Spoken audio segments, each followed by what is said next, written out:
Hello, welcome back to our channel once again. If you're here trying to understand how to use a pass-through ratchet set, you're at the right place. It's going to be real easy. Give us a thumbs up on the way in if you see this content helpful, and let's check out this wrench.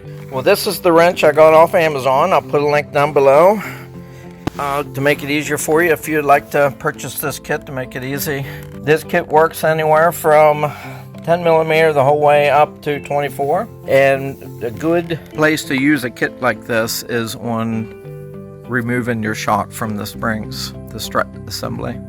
So I'm going to show you how easy it is to use. Different ideas are to use different other items or other processes like a vise and that kind of stuff. I've found that none of that's worked for me, and if you're struggling as well, I'll show you how easy it is to use it. So this is the shock assembly. You can see right inside there's a lock nut, and then there's a piece coming out on the end, and that's the actual shock cylinder. That's the piece right through the center. And so basically how this system works is I'm going to grab the 21 millimeter that's in the ratchet. That's the size we need here. And then you basically stick that over the nut, and then your ratchet basically goes over top of it like that, right? And then you got your forward and reverse depending on, in this case it's set on tightening it. So I flipped it to take it off. And that basically is all that it consists of, but then we need a socket to put on the shaft, which I have here, which is a 9 millimeter, I believe.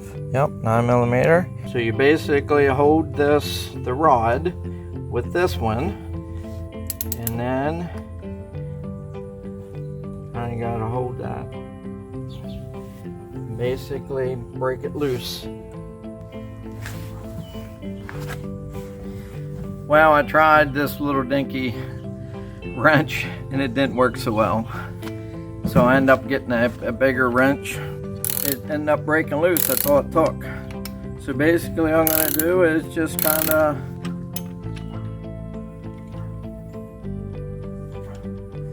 since this isn't a deep well, now I can go back to this one, and then it works better that way.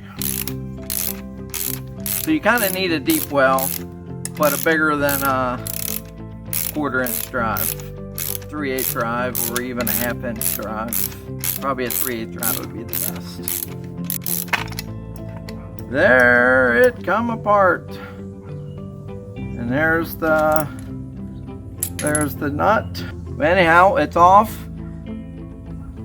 and that's how easy it is to use a through ratchet. The nut's in there so deep that this won't get a hold of it.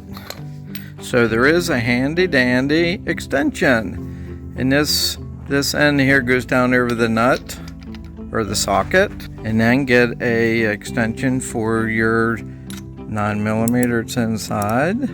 Put this over top, which will be right there, and put your 9 millimeter down there and got a hold of it. Now we can crank down on it. Make sure that's torque 63 foot-pounds, and now give us a thumbs up on the way out if you thought this information was useful, and subscribe for other related videos of do-it-yourself. Like always, have a great day.